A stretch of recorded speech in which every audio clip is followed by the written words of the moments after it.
Le SARS-CoV-2, ce n'est pas uniquement une atteinte du poumon. C'est une atteinte systémique, c'est-à-dire ça impacte l'organisme entièrement, à la fois le rein, le cœur et les autres organes.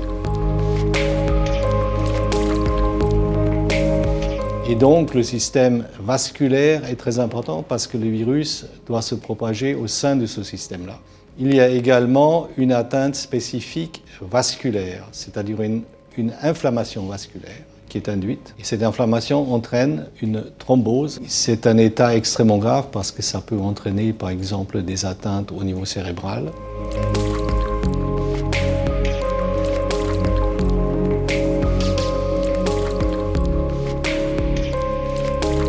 Le projet de recherche, c'est un projet très original. Nous avons créé un système qui est très proche de l'homme, dans lequel nous avons mis au point une procédure de fabrication de vaisseaux sanguins in vitro.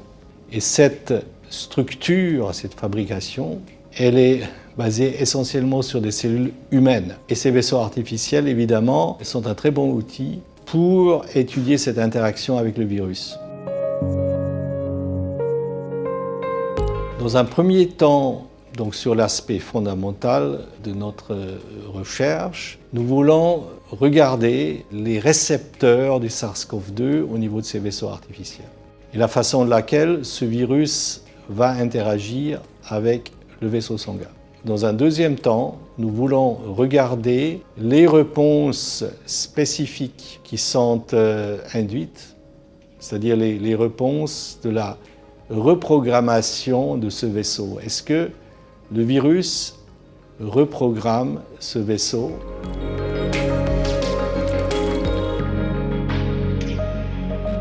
Il y a deux choses qui peuvent découler de ces travaux. Premièrement, on peut identifier éventuellement des cibles thérapeutiques spécifiquement liées à une altération vasculaire suite à une infection du virus. Et ensuite aussi des biomarqueurs, c'est-à-dire des marqueurs de la maladie et de la gravité de la maladie.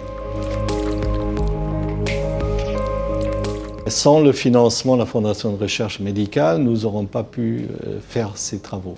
C'est clair que c'était la base, la pierre angulaire, et qui finalement a débuté avec une demande ANR, qui finalement a été ensuite pris en charge par la Fondation de recherche médicale et qui a aussi entraîné une aide de l'université. Parce qu'il y avait un programme Covid au niveau de l'université et puis grâce à ce financement, nous avons pu être éligibles pour un cofinancement.